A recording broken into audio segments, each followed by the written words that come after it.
নির্মম বাস্তবতা হলো বাংলাদেশ প্রবাসীদের সুরক্ষায় যথেষ্ট ব্যবস্থা নেয়নি, অথচ তারা বাংলাদেশের অর্থনীতির অন্যতম প্রধান ভিত্তি।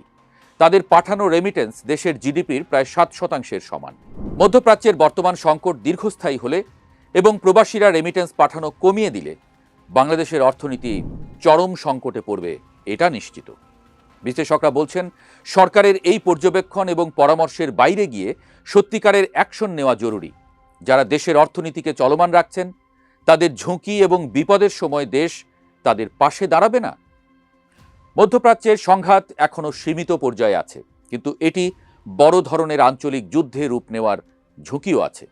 কাজেই সরকারকে এখন থেকেই প্রস্তুতি নিতে হবে।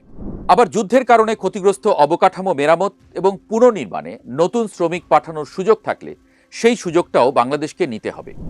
সরকার যদি এজন্য এখনই পদক্ষেপ না নেয়, তাহলে এর জন্য শুধু প্রবাসীরা নয়, সারা বাংলাদেশের প্রত্যেকটি মানুষকেই মাশুল দিতে হবে।